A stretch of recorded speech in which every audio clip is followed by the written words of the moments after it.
there are many colors you can achieve just with a downstroke. You see, like that. There's different colors out there.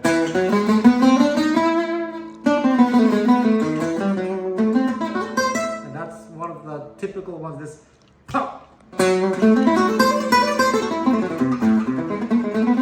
if you click, especially pick closer here, I mean halfway between the edge of the sound hole and the bridge, you get this.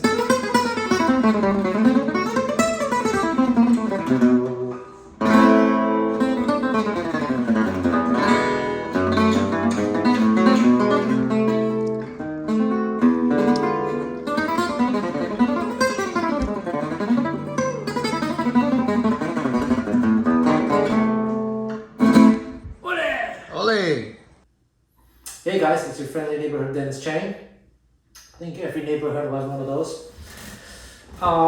So today we're going to talk about technique. And for those of you who don't know, I do have a book on Amazon. If you search my name, Dennis Chang, Gypsy Picking, you'll also find the link in the description. The video I'm making today was inspired by one of my previous Homestay students, Armando. In fact, the intro video that you just saw was Armando recording me and asking me about this technique, about this so-called gypsy jazz picking technique, or gypsy picking, a term coined by Michael Horitz of Django Books because he wrote a book on it. And I wrote another book 20 years later that goes into extreme detail. For those of you who don't know, I learned to play this music in the Sinti gypsy community. Pretty much all the best players, you name them, Stokla Rosenberg, Jimmy Rosenberg, Gogi Rese, Birel Lebrin, Angelo Devar, Chavelo Schmidt, all of them. I've worked with all of them, really. And if I haven't worked with all of them, I've played with all of them. And being in that community, I got to observe everyone's technique, to notice all the different idiosyncrasies and nuances. And anyway, so for today's video, I just wanted to talk about certain things that might not always be so clear. And I'm going to try to make this as fast as possible. Basically, Armando, when he came to me, he had pretty good, decent posture, so to speak. He wasn't playing anything quite virtuosic. I don't know if he ever wants to. And I told him, the way your technique is, as it is fine. You don't have to change it. Now, is it the pure gypsy jazz technique, quote unquote? No, it's not, but it's a good sound, and he's able to play what it needs to play. But he insisted on learning, quote unquote, the pure traditional technique. And if that's something you want to do, then there are a few things that you need to understand. And that's what I'm going to talk about here. And furthermore, I know some people have bought my book, are using it, and I'm very appreciative of the nice comments. But I do have to say one thing. In the book, I showed the pick strokes that I not necessarily, I recommend. There are different pick strokes available for certain phrases, but that only works best if you adopt the traditional position. If you use another position, those pick strokes might not be very good. So you have to be very, very careful about that. So let's talk about this. I'm going to try to summarize everything about this technique. And if you're interested, you can check out the book, of course. Please support me. Basically, the way you use this technique is, I want you guys to do this. I want you to extend your arm straight like this. Okay? And now, let your hand fall. Relax this part of your hand. What's going to happen, it's going to fall naturally. You see from this angle. It's going to fall naturally. This is not natural. This is me exerting tension. This is not natural at all. Neither is this. Leave it like this. And the way it works is it just goes like this. What I often see is people bring their hand over here. So I pretend it's arched over here. A lot of people will start this way and then gradually do this. That used to happen to me a lot. And you have to, if you're really serious about this technique, quote unquote, the traditional way, you must make sure to always remain in this position. When you pick, it doesn't go like this or anything like this. It just goes like this.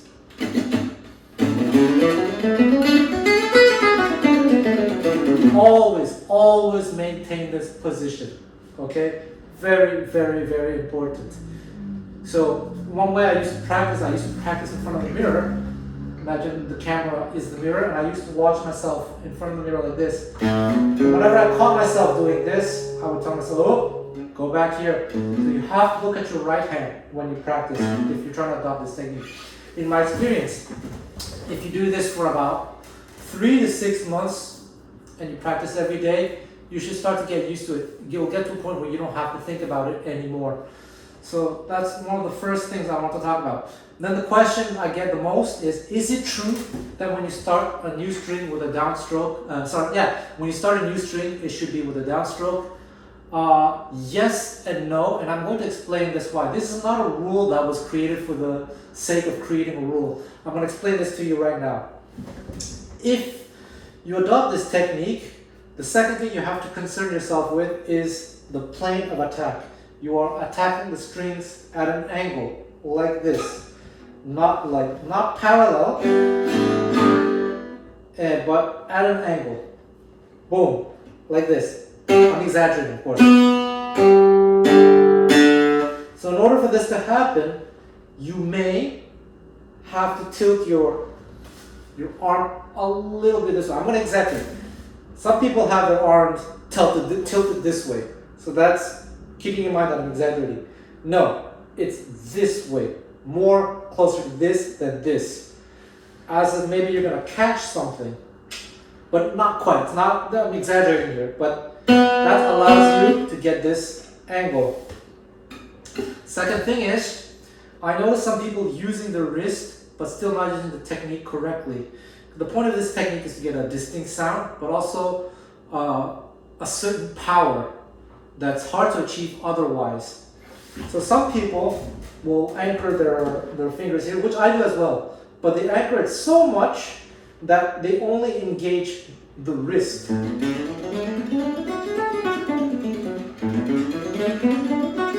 And you might be asking, well, I thought that was the point. Yes, you have to engage the wrist, but you also have to use the weight of the arm. They are not using, the weight of the hand. They are not using the weight of the hand when they're doing that.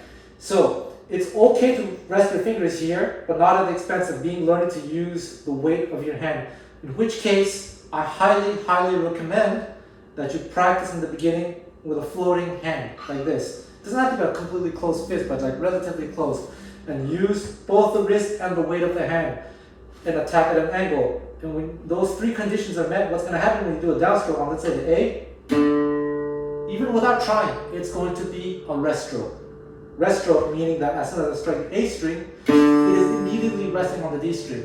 So with this technique, rest strokes are practically unavoidable. It would take much more effort to do a free stroke than a rest stroke.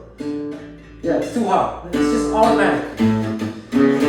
So with this traditional technique, rest strokes are completely natural. Rest strokes can be done with any technique, but they are less natural. You have to force it. If I adopt this technique, free stroke, rest stroke, I kind of have to choose one or the other. It's like it's forced. Whereas with this technique, I can't even avoid it. That's how you know you're doing correctly. You can practice something like this just to practice, just one string, you know. Down, up, down, up, down, up.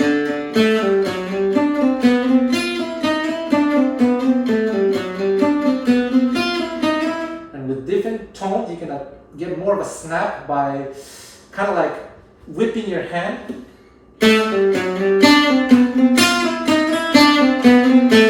That accent a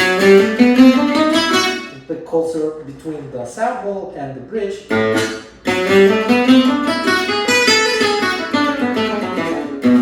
Get that bite. And of course you can pick softly as well. And if you want to pick softly, you can pick here as well. So when you adopt this position, check it out. Let's play the G string. Automatically rest stroke on the B, right? Now, let's say I want to play the D string next.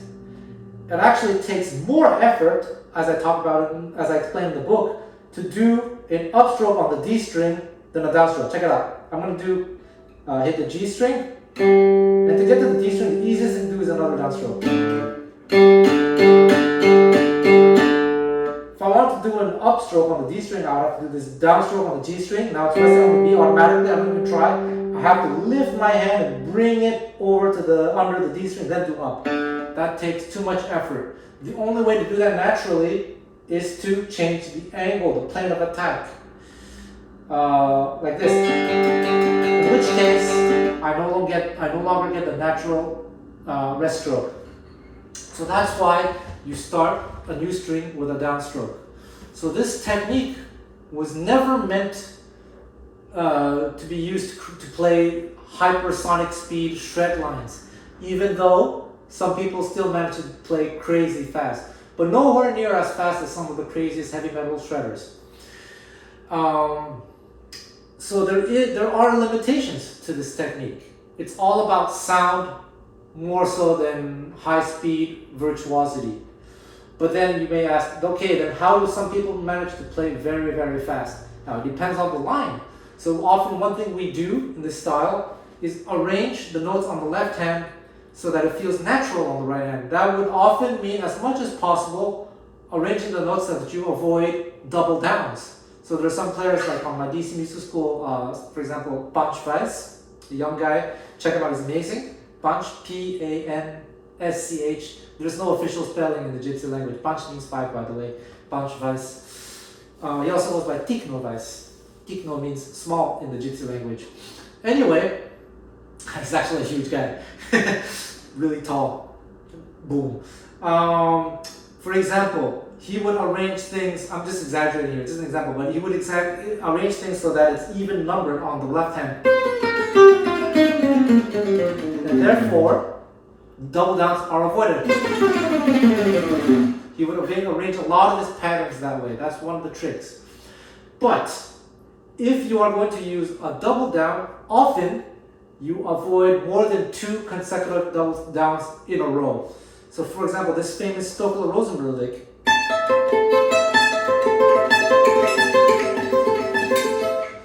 So you only have 2 consecutive downs in a row. So down, up, and then down, down. And for those of you who used to play video games when you were a kid, like in the 80s, 90s, or maybe even now, there's this thing, button mashing, right? We go like this. So I call this like a double tap. It's not so difficult, well it is difficult, but not as difficult to do like a double tap like this. If you do more than that, it gets really, really hard, and then your speed will dramatically decrease. So for example, an arpeggio like this, it will be very easy, it will be very hard to do it like this with this finger. But well, it depends how fast you want to go, right? If I want this speed, it's alright. But if I want to go faster, I have to change the fingerings. Sloppy. See? So you have to find tricks. And then also there are little hacks with pull-offs as well. Down, up, pull-off, things like that. So basically that's how the technique works. And of course there are some players in the Gypsy jazz style who will purposely change the angle of the right hand and find little tricks so they can do alternate picking. Birelli does that, Adrien Monel does that, Sébastien Gino does that. Another thing is about starting the new strings with downstrokes. So that would be descending the strings. But ascending, actually, if I play the B string, if I know I have to play the E string and I want to play with an upstroke, actually I can pluck the E string and I can quickly pluck away and get an upstroke on the high E. So I avoid doing the natural rest stroke. I do a downstroke, but I flick away this way. I'm exaggerating, okay? But like that. That allows me to do and that's what allows me to do this famous Chavo lick. Or what's from Django, but. So G, G, X. So I skip over the B string by jumping a little bit. I jump over the B string. Little things like that, little exceptions. But the gist of it is that Those are the things you have to keep in mind when you're going to be practicing this technique, assuming that you want to use this technique. Now, as for me, for the most part, when I play Django style gypsy jazz, whatever you want to call it, I do use a pure version of this technique. But every now and then, depending on the phrase, I may switch the angle of my hand so that I can do alternate picking. So it's a matter of choice, matter of sound as well. One final thing I want to talk about is I talk about this natural movement. When you bring your hand here, one thing that I have noticed is people do this. Watch, I'm going to exaggerate again because that's the best way I can explain things. If you use too much of a natural movement, look what happens. I end up striking the strings at an angle like this. And that's not good because it just takes too much time. And you change the tone too. Actually, what's happening, in order to keep it straight, you might have to do a little bit of course correction. That involves maybe a little bit of the arm. Changing not the angle, but the position of the arm. If I use only the wrist, it's true, I end up being angled this way. But if I use the wrist, which I should use, the attack is coming from the wrist, but I use a little bit of the arm to maintain the same position. So that's something to think about as well. I cannot recommend this enough. Practice in front of a mirror. It will help a lot. Be very vigilant. I used to compare myself to a lot of the best players like Stokel Rosenberg. I used to have VHS tapes, DVDs, bootleg DVDs and VHS tapes of Stokolo. And of course, whenever I was in those Gypsy Jazz festivals or in Europe, in front of the master, I would always pay attention. So be very, very vigilant, and within 3 or 6 months, you'll get it. The secret to doing this is to use it as much as possible, to be very vigilant, and not to revert to your old technique when the opportunity arises. You have to really tell yourself to be very, very, very strict. That's how it was when I learned the George Benson picking technique. I actually stopped playing Gypsy Jazz for like a year. And I didn't use the Gypsy Jazz technique for a year. It was hard. But you have to persevere. There we go. I hope that answers some questions. Check out the book. Please like, please subscribe, please comment.